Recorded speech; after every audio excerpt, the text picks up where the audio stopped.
Orient bell tiles studio से आप देख रहे हैं एबीपी न्यूज।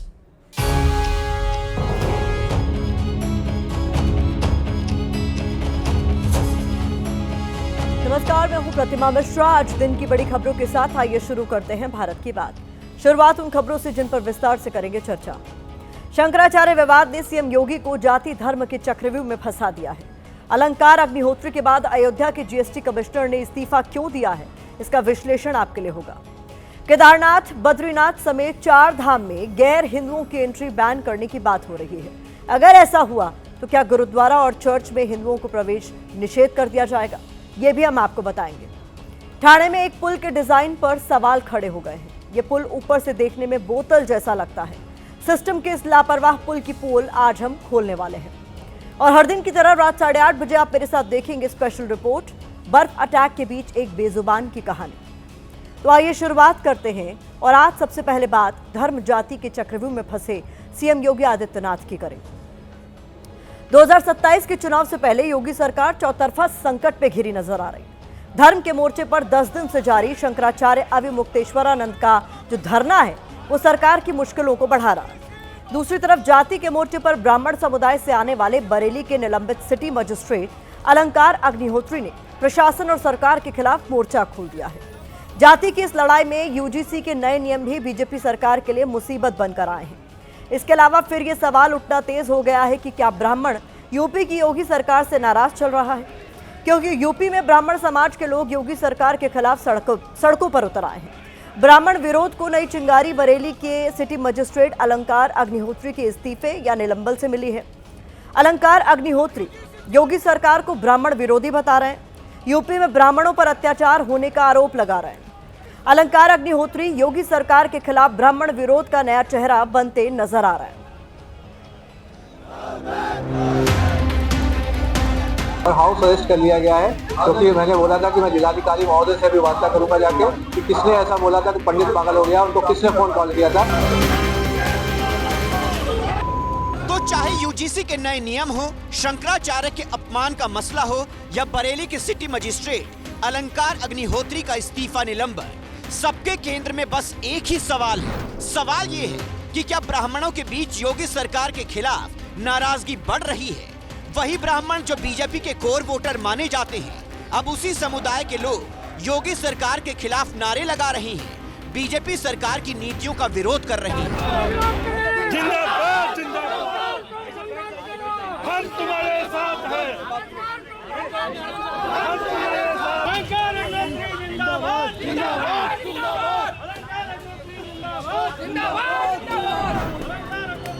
इस ब्राह्मण विरोध का नया चेहरा अलंकार अग्निहोत्री बने हैं, जिन्होंने सोमवार को यूजीसी के नए नियम और शंकराचार्य के अपमान पर बरेली सिटी मजिस्ट्रेट के पद से इस्तीफा दिया। हालांकि बाद में अनुशासनहीनता के आरोप में उन्हें निलंबित कर दिया गया। विभागीय जांच के आदेश दे दिए गए। आनन फानन में अलंकार अग्निहोत्री को निलंबन का नोटिस भेज दिया गया। इसके बाद उन्होंने सरकारी आवास भी खाली कर दिया। मामले में मोड़ उस वक्त आया जब अलंकार अग्निहोत्री ने डीएम ऑफिस में बंधक बनाए जाने का दावा किया। हालांकि बंधक बनाए जाने के आरोप से एडीएम ने इनकार किया है। एक तरीके से हाउस अरेस्ट कर लिया गया है। अभी सूचना मिली है, बाहर ना निकलने दे रहे हैं, ना किसी को अंदर आने दे रहे हैं, किसी को अंदर भी नहीं आने दे रहे हैं और हाउस अरेस्ट कर लिया गया है क्योंकि मैंने बोला था कि मैं जिलाधिकारी महोदय से भी वार्ता करूंगा जाके कि किसने ऐसा बोला था कि पंडित पागल हो गया, उनको किसने फोन कॉल किया था। आप देख रहे हैं कि किस तरीके से लोकतांत्रिक व्यवस्था में मुझे बाहर भी नहीं निकलने दिया जा रहा है। ऐसी कोई बात नहीं है, मतलब कोई बंधक बनाने जैसी कोई बात हुई ही नहीं थी। बेसिकली वो खुद में गए थे सबसे मिलने के लिए, अलंकार अग्निहोत्री जी जो यहाँ पर सिटी मजिस्ट्रेट हैं, मतलब बातचीत के लिए वो खुद ही गए थे और बात कर के वो चले आए। जानकारी के मुताबिक मंगलवार की सुबह डीएम ने अलंकार अग्निहोत्री को मिलने के लिए बुलाया। हालांकि डीएम के बजाय एडीएम से उनकी वार्ता हुई, लेकिन बात नहीं बनी। इसके बाद वो समर्थकों के साथ डीएम ऑफिस के बाहर धरने पर बैठ गए। डीएम ऑफिस के बाहर जमकर नारेबाजी हुई।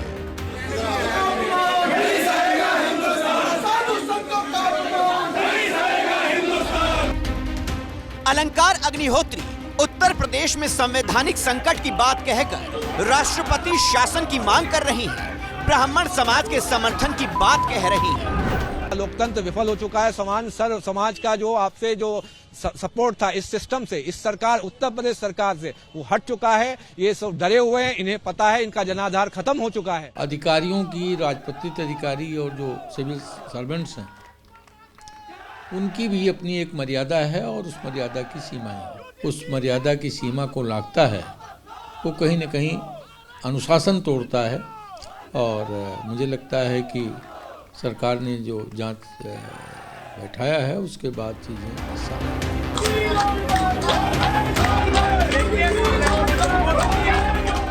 अब सवाल ये है कि अलंकार अग्निहोत्री के एपिसोड में क्या कोई सियासी प्रयोग है। सबसे बड़ा सवाल ये कि क्या योगी सरकार ब्राह्मणों की नाराजगी को नजरअंदाज कर रही है, क्योंकि ये दूसरा मौका है जब इस सवाल को फिर से बल मिला है। नहीं चलेगी, नहीं चलेगी, नहीं चलेगी, नहीं चलेगी। इससे पहले इस सवाल पर सियासी लपटें उस वक्त तेज हुई थी जब 23 दिसंबर को बीजेपी के ब्राह्मण विधायकों ने सहभोज किया था। सहभोज पर यूपी बीजेपी अध्यक्ष की तरफ से मिली चेतावनी को लेकर भी पार्टी का ब्राह्मण तबका नाराज दिखा था।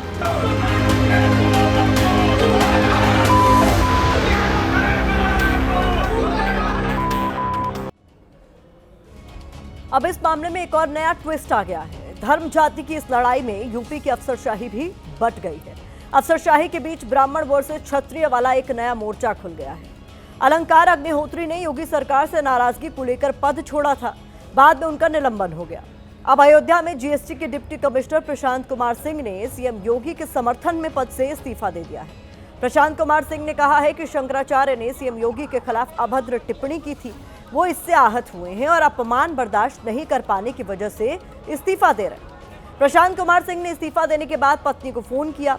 पत्नी से बात करते हुए वो भावुक हो गए। रोते हुए पत्नी को कहा कि सीएम योगी के समर्थन में इस्तीफा दे दिया। जिसका नमक खाते हैं उसका आदर करना चाहिए। हेलो, हाँ मैंने इस्तीफा दे दिया है। हाँ मुझे बर्दाश्त नहीं हुआ, मुझे बर्दाश्त नहीं हुआ।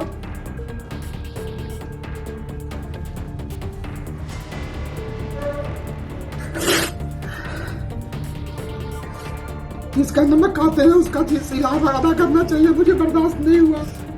जब वहाँ घाट पे होते तो ये अधिकारी चोटी खींच के जो है और तो ब्राह्मणों को मार रहे होते, तब इसमें क्या व्यक्तिगत टिप्पणी करें? इसका मतलब ये जो चोटी खींचने वाले जो प्रशासन के लोग थे, जो ब्राह्मणों की चोटी खींच के जमीन में खींच के लेट मारा जा रहा है, तो उनका समर्थन है।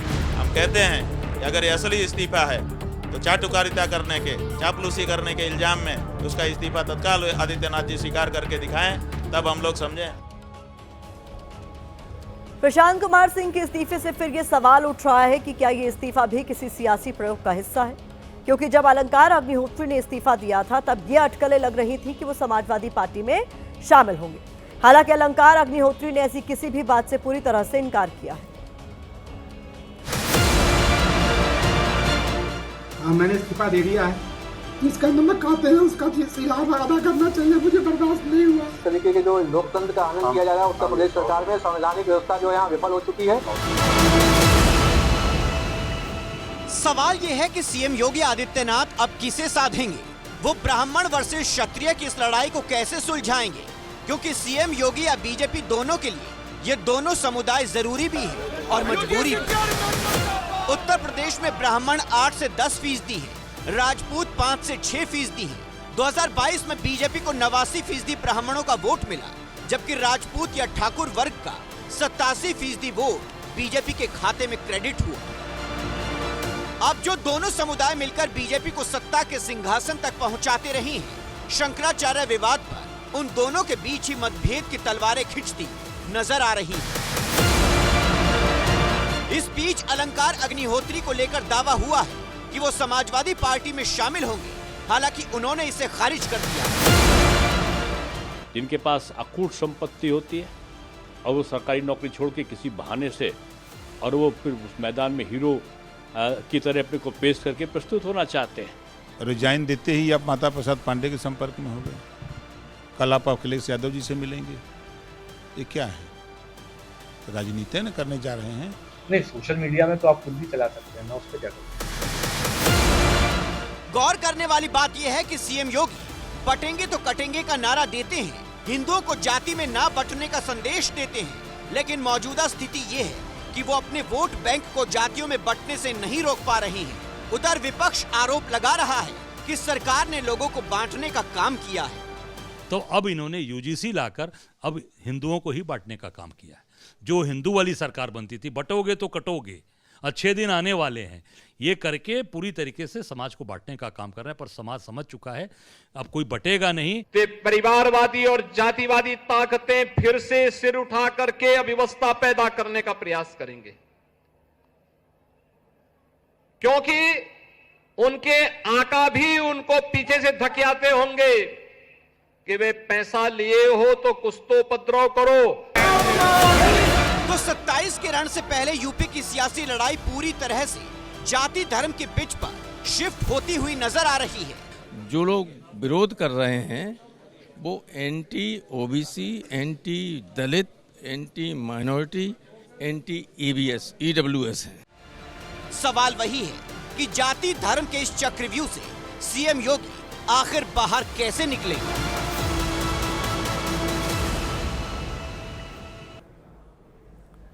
वैसे यहाँ गौर करने वाली बात यह भी है कि क्या किसी अधिकारी ने सिस्टम के भ्रष्टाचार से तंग आकर कभी अपने पद से इस्तीफा दिया?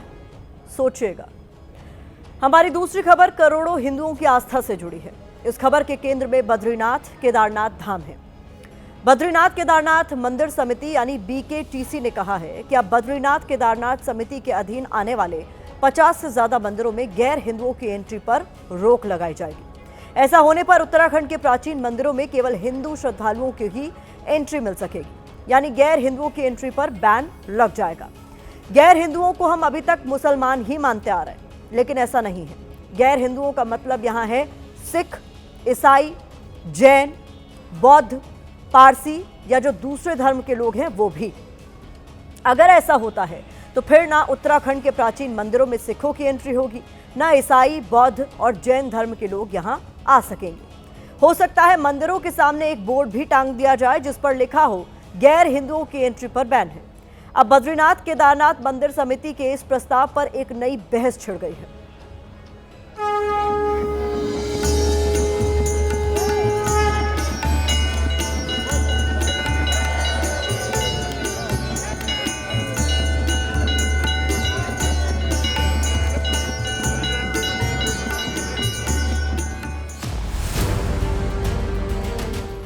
उत्तराखंड में 4 धाम के कपाट अप्रैल में खुलेंगे।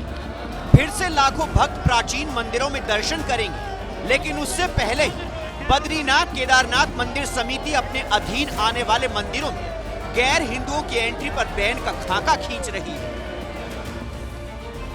मंदिर समिति ने गैर हिंदुओं की एंट्री बैन करने पर साधु संतों, तीर्थ पुरोहितों और स्थानीय लोगों के साथ सहमति बना ली है। अब बस इस पर फाइनल फैसला लिया जाना है। प्रतिबंध पूरी तरह से धार्मिक गतिविधियों से जुड़े क्षेत्रों में लागू होगा। प्राचीन मंदिर परिसरों में कुछ स्पेसिफिक एरिया चिन्हित किए जाएंगे जिन्हें नोटिफाई किया जाएगा। इसके बाद केदारनाथ, बद्रीनाथ समेत 50 से ज्यादा मंदिरों में गैर हिंदुओं के प्रवेश पर बैन लग जाएगा। मंदिर समिति के अध्यक्ष का कहना है कि मंदिर कोई टूरिस्ट डेस्टिनेशन नहीं है जहां कोई भी आ जाए। मंदिर करोड़ों लोगों की आस्था से जुड़े हैं, इसलिए प्रवेश उन्हीं को मिलेगा। देखिए, श्री केदारनाथ जी और श्री बद्रीनाथ धाम कोई पर्यटक स्थल नहीं है। यहाँ प्रवेश का प्रश्न नागरिक अधिकार का नहीं है, बल्कि एक धार्मिक आस्था का केंद्र है। इन धार्मिक आस्था के केंद्रों पर गैर हिंदुओं का प्रवेश वर्जित होना चाहिए।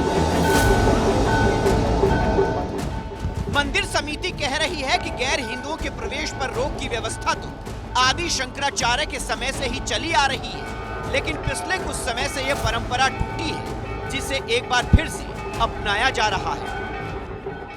हमारे जितने भी धार्मिक हमारे संस्थान हैं, हमारे मंदिर हैं, उन सभी मंदिरों पर ये जो प्रतिबंध है इसको हम पूरी तरह से लागू करें। बद्रीनाथ केदारनाथ मंदिर समिति इसे धार्मिक भावनाओं और परंपराओं से जुड़ा मामला बता रही है। अब ये मामला मंदिर समिति के दायरे से होते हुए सरकार के स्तर तक पहुंच गया है।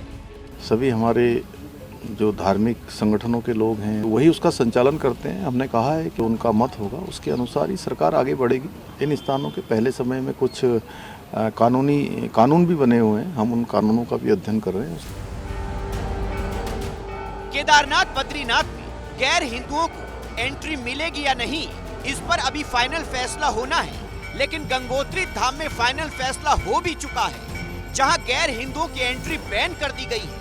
गंगोत्री मंदिर समिति की बैठक में ये फैसला सर्वसम्मति से लिया गया है। अयोध्या उतना ही पवित्र है हमारे लिए जितना आपके लिए मक्का है। जब वहां पर गैर मुसलमानों का प्रवेश नहीं हो सकता, मेरी अयोध्या में, मेरे बद्रीनाथ में, मेरे केदारनाथ में, मेरी गंगोत्री में गैर हिंदुओं का प्रवेश कैसे हो सकता है? मैं कहता हूं आप कीजिए, आपकी एक मजहबी जगह है, आप कह दीजिए यहाँ नहीं आएगा, तो ये एक वबाल को खड़ा कर सकता है, खुदा न ख्वास्ता। बॉलीवुड अभिनेत्री सारा अली खान समेत कई बॉलीवुड स्टार भी दूसरे धर्म से होते हुए भी केदारनाथ गए थे, क्योंकि उनकी आस्था थी। ऐसे में क्या उनकी एंट्री पर भी बैन लगा दिया जाएगा? कोई इसे आस्था से जोड़ रहा है, कोई इसे सांप्रदायिक सोच बता रहा है। इस पर साधु संत क्या कह रहे हैं, ये भी सुनिए। तो व्यावहारिक रूप से मंदिर के गर्भगृह में या मंदिर की पूजा पद्धति में किसी दूसरे धर्म के व्यक्ति का प्रवेश वास्तविकता में निषेध होना चाहिए। धार्मिक दृष्टिकोण पे हम से देखा जाए तो हमारे भी आस्था के केंद्र में, हमारे तीर्थ स्थल इत्यादि जगहों पे भी इनका बैन ही सुनिश्चित है। अगर उत्तराखंड के मंदिरों में गैर हिंदुओं की एंट्री बैन होती है तो कल को दूसरे धर्म के लोग भी इसी तरह का फैसला ले सकते हैं। सिख धर्म से जुड़े लोग भी कहेंगे कि गुरुद्वारों में दूसरे धर्म के लोगों की एंट्री बैन की जाए। मुसलमान भी कहेंगे कि मस्जिदों दरगाहों में सिर्फ मुसलमान ही आएंगे। जैन धर्म के लोग भी अपने मंदिरों में दूसरे धर्म के लोगों की एंट्री बैन कर देंगे। वहीं बौद्ध मठों में भी इसी तरह से फैसला लिया जाने लगेगा। सोचिए यह हमारे देश और हमारे समाज के लिए कितना खतरनाक होगा। वैसे उत्तराखंड में ये सांप्रदायिक वायरस पहली बार नहीं फैला है। 18 जनवरी को ही हरिद्वार में हर की पैड़ी पर एक पोस्टर लगाया गया था जिसमें लिखा था अहिंदुओं का प्रवेश निषेध, यानी गैर हिंदुओं की एंट्री बैन। गैर हिंदुओं में तो सिख भी आते हैं। उत्तराखंड के राज्यपाल गुरमीत सिंह भी सिख धर्म से हैं, तो क्या राज्यपाल के भी केदारनाथ बद्रीनाथ जाने पर बैन लगा दिया जाएगा? हालांकि सिखों की एंट्री पर अभी असमंजस के हालात हैं, कुछ साफ नहीं है।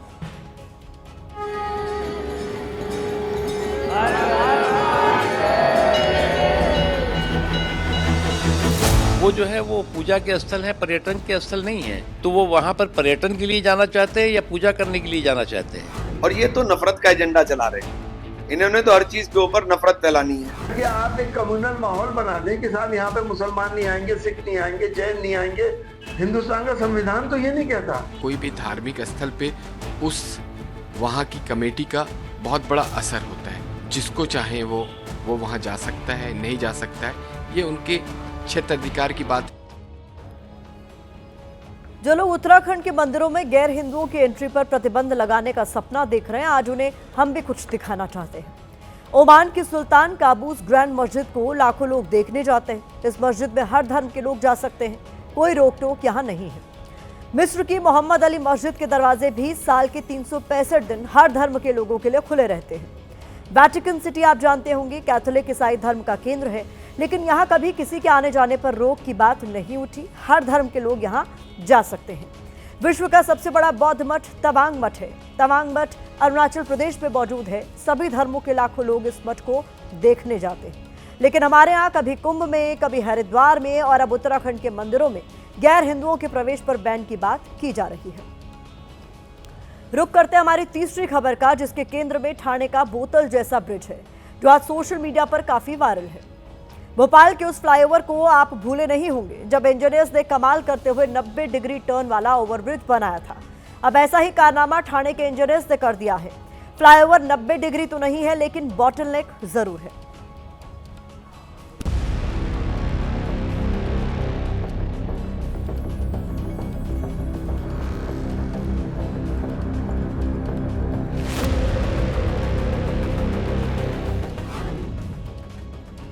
मीरा भाईंदर में ये इंजीनियरिंग का मुजस्समा है, एक ऐसी मार्वल आर्ट जिसको बनाने में फडणवीस सरकार ने 10-20 नहीं खर्च किए हैं पूरे 100 करोड़ रुपए।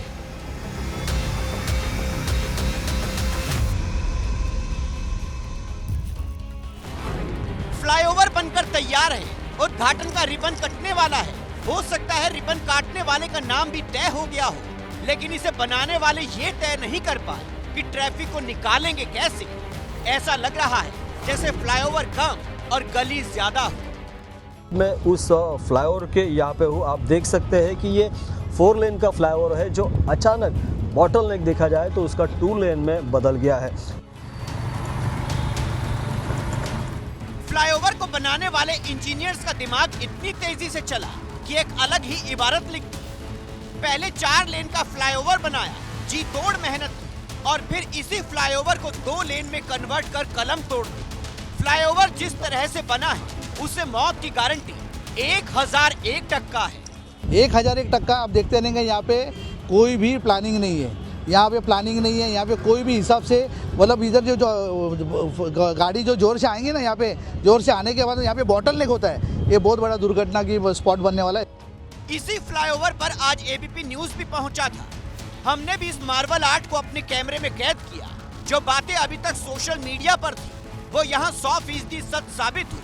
फ्लाईओवर पर बना ये वही बॉटलनेक है जिसे देखकर आप सोचिए ट्रैफिक कैसे निकलेगा, क्योंकि बनाने वालों ने तो ये सोचा नहीं।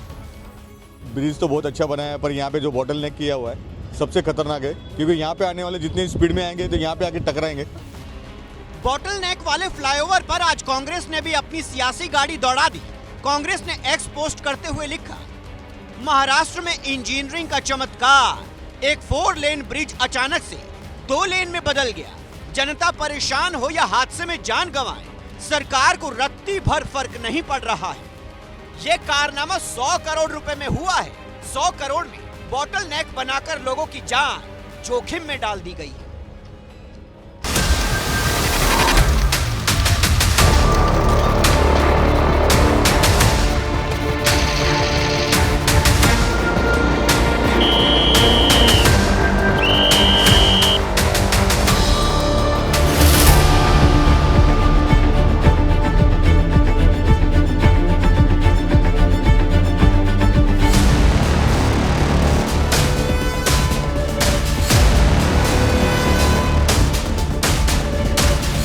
क्लियरेंस नहीं हुई है। अगर हम इस एरिया की बात करें तो ये 3 दिन से जो है ये कंप्लीट डार्कनेस में है एरिया, अभी तक इलेक्ट्रिसिटी रिस्टोर नहीं हुई है। ये सरकार से मेरी ये इल्तिजा है कि ये 3 इफेक्ट जो है इन पे ध्यान दीजिए। कम से कम बिजली, पानी और रोड, ये 3 चीजें होनी चाहिए। बात बिजली 2-3 दिनों से नहीं है, पानी भी 2-3 दिनों से नहीं है, ये 3 चीजें होनी चाहिए।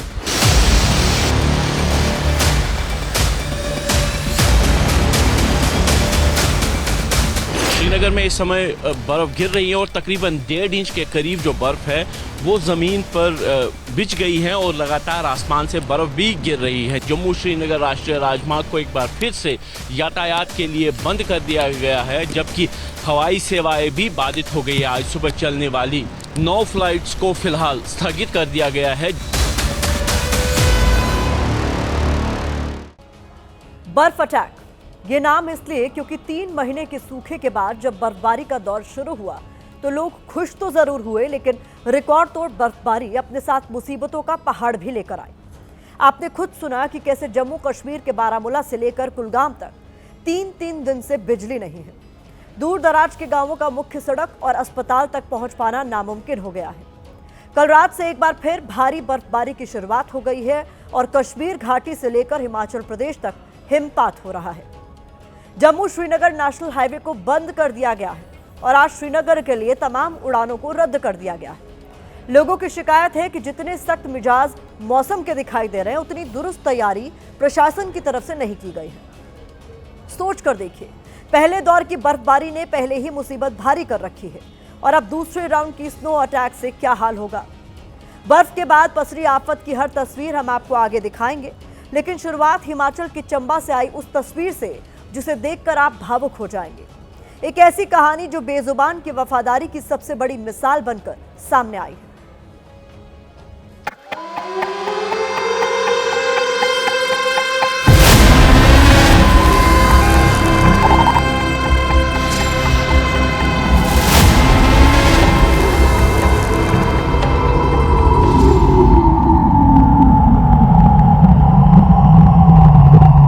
चारों तरफ भयानक बर्फ ही बर्फ, इतना कि हाथ को हाथ तक न सूझ रहा हो।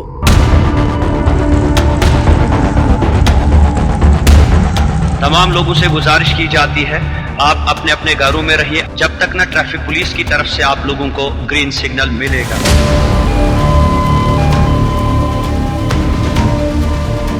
आसमान से बरसती सफेद आफत के बीच हाड़ कपा देने वाली ठंड।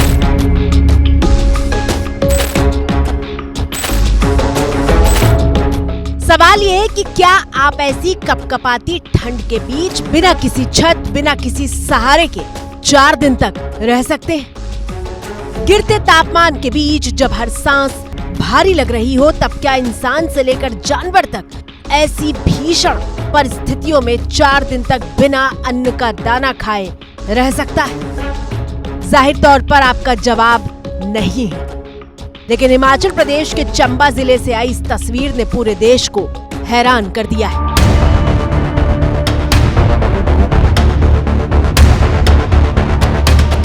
ये तस्वीर एक बेजुबान की उस वफादारी की मिसाल है जिसे हर कोई सलाम कर रहा है।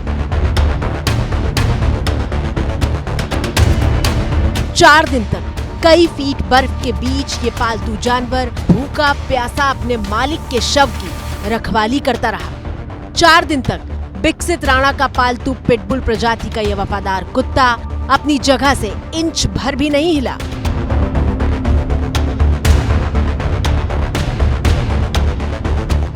उसने न सिर्फ बर्फीले तूफान का सामना किया, बल्कि जंगली जानवरों से भी अपने मालिक के शव की रक्षा की।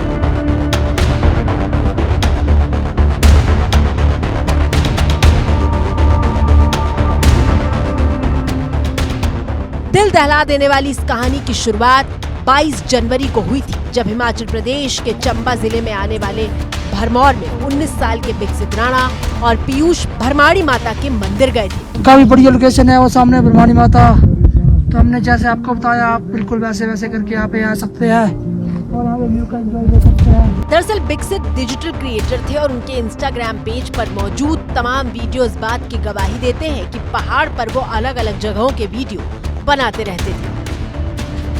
तो आज का हमारा ट्रैक हो चुका है खत्म और हम जा रहे हैं घर की तरफ। तो जाते जाते हम आपको मणिमेश की दर्शन करवाएंगे, तो देखिए मणिमेश। जानकारी के मुताबिक मंदिर में दर्शन करने के बाद दोनों युवक भरमाड़ी माता मंदिर के ऊपर मौजूद इन जंगलों में ट्रैकिंग के लिए गए थे, लेकिन वहां आए भयानक बर्फीले तूफान में फंस गए।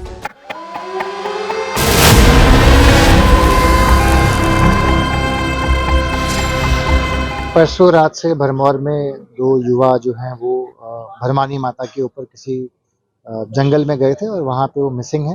तो कल भी पूरे दिन उसके लिए सर्च एंड रेस्क्यू ऑपरेशन चलाया गया एंड आज भी सुबह से ये ऑपरेशन जो है वो कंटिन्यू हो रहा है। इस समय पे ड्रोन्स भी वहाँ पे डिप्लॉय किए गए हैं। तो अभी आप देख सकते हैं हम अपनी लोकेशन में पहुँच चुके हैं और लोकेशन काफ़ी बढ़िया है यहाँ पे। और सामने देख सकते हैं आप कैलाश पर्वत, तो काफ़ी बढ़िया लोकेशन है वो सामने भरमानी माता। तो हमने जैसे आपको बताया आप बिल्कुल वैसे करके यहाँ पे आ सकते हैं और यहाँ पे व्यू का एंजॉय कर सकते हैं और यहाँ पे बर्फ भी पड़ी हुई है। देख रही हमारी वीडियो को आप यहाँ पे थोड़ी सी कुकिंग करेंगे, मैगी वगैरह और चाय भी बनाएंगे यहाँ पे। ये विकसित राणा का मौत से पहले का आखिरी वीडियो है और तस्वीरों में साफ दिखाई दे रहा है कि उस वक्त हालात काबू में थे और बर्फबारी भी भयानक नहीं हो रही थी। लेकिन जैसे विकसित राणा मंदिर के पीछे मौजूद जंगल के इस ऊपरी इलाके में पहुंचे, वहां बर्फ के तूफान से उनका सामना हुआ। 23 जनवरी को भरमौर में करीब 5 फीट बर्फबारी हुई थी। आपकी स्क्रीन पर मौजूद ये तस्वीरें 24 जनवरी की हैं, जो गवाही दे रही हैं कि चंबा में कैसा बर्फीला तूफान आया हुआ था। लापता दोनों युवकों को तलाशने के लिए रेस्क्यू ऑपरेशन शुरू किया गया। ड्रोन लगाए गए, लेकिन भारी बर्फबारी और विजिबिलिटी कम होने की वजह से रेस्क्यू ऑपरेशन में मुश्किलें पेश आ रही थीं और एक एक करके दिन बीतते जा रहे थे।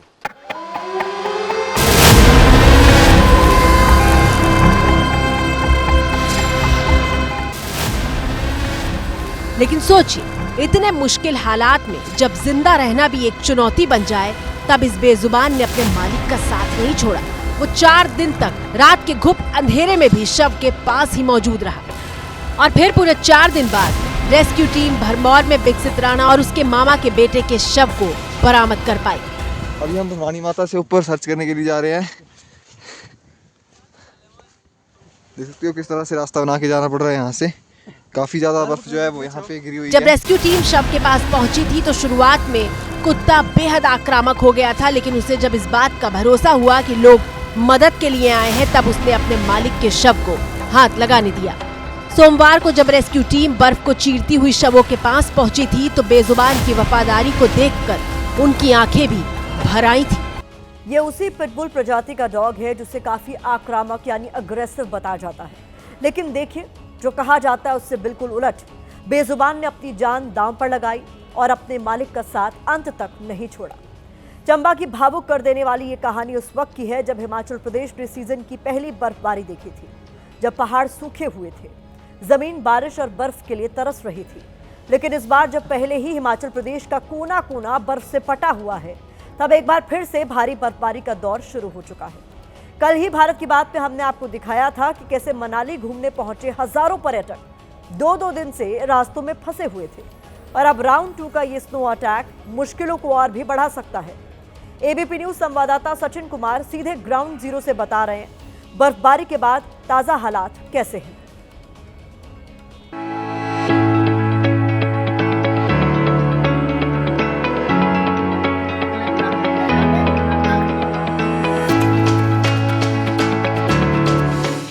आपकी स्क्रीन पर मौजूद ये तस्वीरें हिमाचल प्रदेश के बेहद खूबसूरत हिल स्टेशन मनाली की है,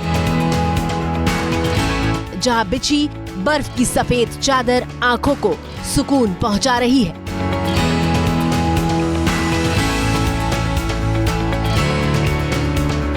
हिमाचल के पहाड़ों में बर्फबारी का दौर लगातार जारी है। हम मनाली में हैं इस वक्त और आपको मनाली में हालात दिखाते हैं। बर्फ़ की वजह से जो है ये पूरी की पूरी घाटी जो है वो सुंदर हो गई। आप देखेंगे ये सारा ब्यास नदी है और ब्यास नदी के इर्द गिर्द जो है ये बर्फ़ जो है, बर्फ़ की सफ़ेद चादर जो है ओढ़े हुए है। ये बिल्कुल मनाली टाउन के साथ का ये मंज़र है और यहाँ सैकड़ों हज़ारों टूरिस्ट अब भी हैं और बर्फ़बारी का मज़ा ले रहे हैं। लेकिन इसी नजारे को देखने के लिए जब हजारों पर्यटकों ने मनाली की तरफ कूच किया तो बर्फीले तूफान ने हर किसी को अपनी गिरफ्त में ले लिया था।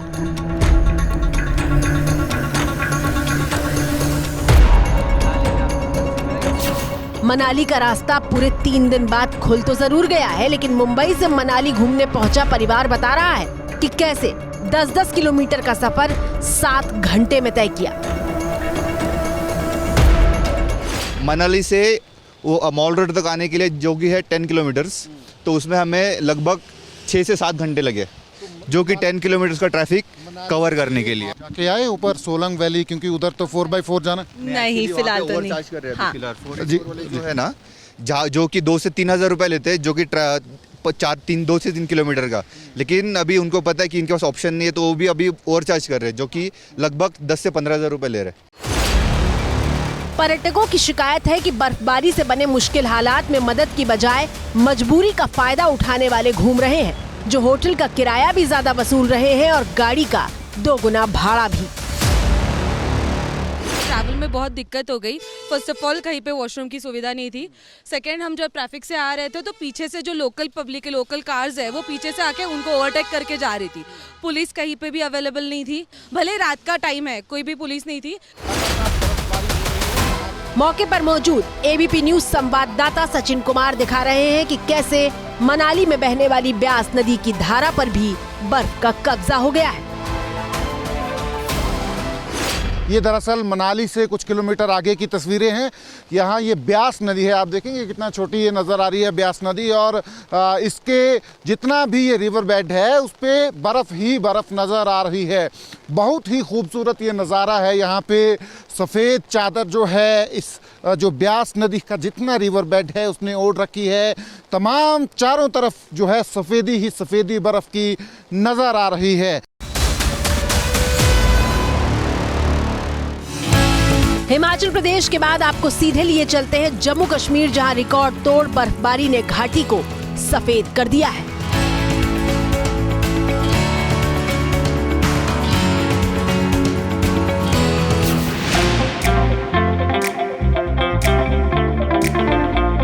आपकी स्क्रीन पर मौजूद ये श्रीनगर से करीब 200 किलोमीटर दूर जम्मू कश्मीर के किश्तवाड़ की तस्वीरें हैं, जहां बर्फ पूरी ताकत के साथ दस्तक दे रही है। वो कहते हैं ना, कश्मीर घाटी का जर्रा जर्रा बर्फ से सराबोर दिखाई दे रहा है। इस वक्त कश्मीर की ऐसी तस्वीर दिखाई दे रही है जिसके लिए वो जाना जाता है, जिसके लिए घाटी को जन्नत कहा जाता है।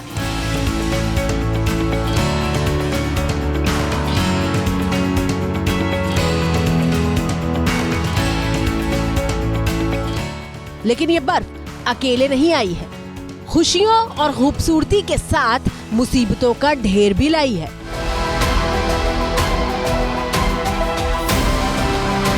जम्मू कश्मीर के बांदीपुरा की तस्वीर में आपको सब कुछ सफेद परत के नीचे दिखाई दे रहा है।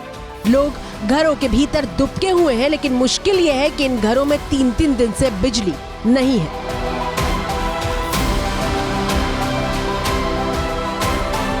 अल्लाह से हमारी दुआएं चल रही थी कि स्नोफॉल होना चाहिए, तो अल्लाह ने हमारी सुन ली।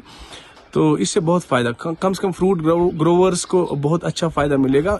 तो लेकिन इसके साथ साथ मैं सरकार से ये इल्तिजा कर रहा हूँ कि 3 चीजें कम से कम होनी चाहिए इसमें: बिजली, पानी और ये रोड कनेक्टिविटी जो यहाँ से बारामूला तक है। और जितने बड़े बड़े हॉस्पिटल हमारे हैं वो बारामूला में है, तो यहाँ से अगर हमें पेशेंट को बारामूला लेना पड़ेगा, रोड अभी बंद है।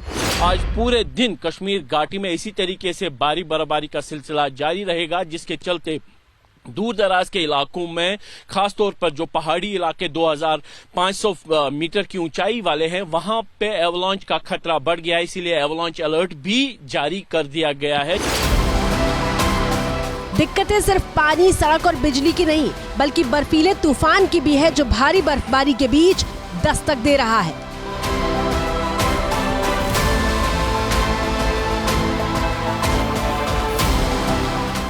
श्रीनगर से सिर्फ 70 किलोमीटर दूर है बारामूला, लेकिन तस्वीरें देखकर लग रहा है मानो यहाँ कई हफ्तों से बर्फ बरस रही है। हर तरफ एक सफेद सन्नाटा पसरा हुआ है।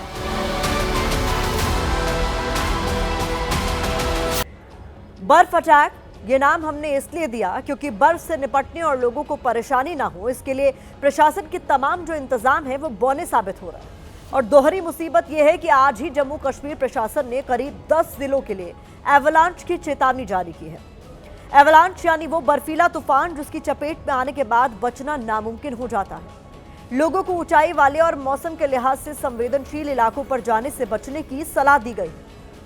अनंतनाग, बांदीपुरा, बारामूला, डोडा, किश्तवाड़, कुलगाम और कुपवाड़ा, ये वो तमाम जिले हैं जिनके लिए अलर्ट जारी किया गया है।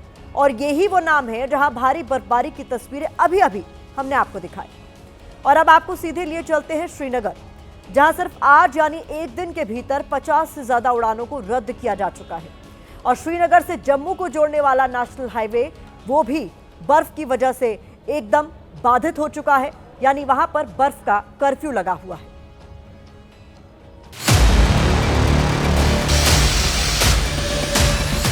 श्रीनगर में भी बेतहाशा बर्फ बरस रही है, लेकिन मुश्किल ये है कि जो श्रीनगर जाने वाले थे और श्रीनगर से सड़क या फिर हवाई सफर के जरिए घर वापस लौटने वाले थे, दोनों की यात्रा पर बर्फ ने फिलहाल ब्रेक लगा रखा है। जम्मू श्रीनगर राष्ट्रीय राजमार्ग लगातार सुबह से ही यातायात के लिए बंद हैं, जबकि हवाई सेवाओं को भी पूरी तरीके से स्थगित कर दिया गया है। श्रीनगर का हवाई अड्डा आज दिन के लिए बंद कर दिया गया है और सभी फ्लाइट्स को रद्द कर दिया गया है। मौसम विभाग के अनुसार जो मौसम में अगले 24 घंटे में सुधार होगा, उसके बाद सड़क संपर्क और हवाई संपर्क दोनों के सुचारू रूप से चलने की उम्मीद है।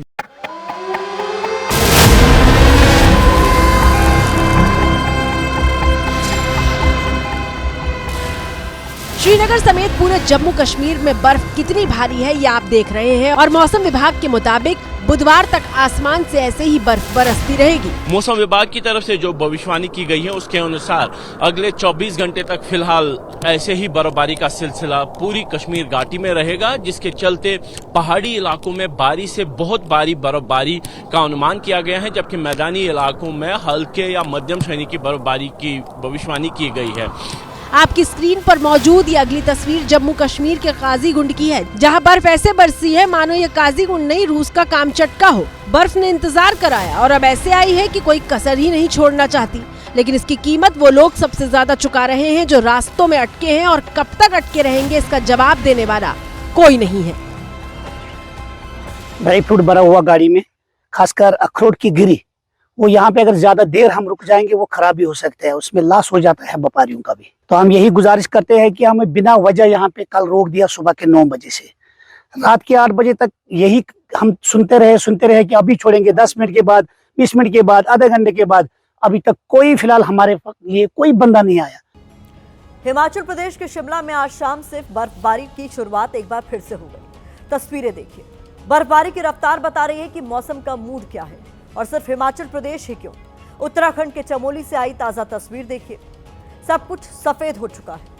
अलग अलग राज्यों के नाम बदल रहे हैं, लेकिन कश्मीर से लेकर हिमाचल प्रदेश और उत्तराखंड तक से जो तस्वीरें हैं वो एक जैसी ही आ रही हैं। बर्फ सबसे पहले रफ्तार पर ब्रेक लगाती है, और वैसा ही चमोली में भी हुआ। पहाड़ों पर बर्फ गिर रही है और मैदानों में बारिश हो रही है। आज उत्तर प्रदेश के नोएडा में ओले गिरे हैं। तो इस बदलते मौसम में अपना ख्याल रखिए और सुरक्षित रहिए। इसी के साथ भारत की बात में मुझे दीजिए इजाजत।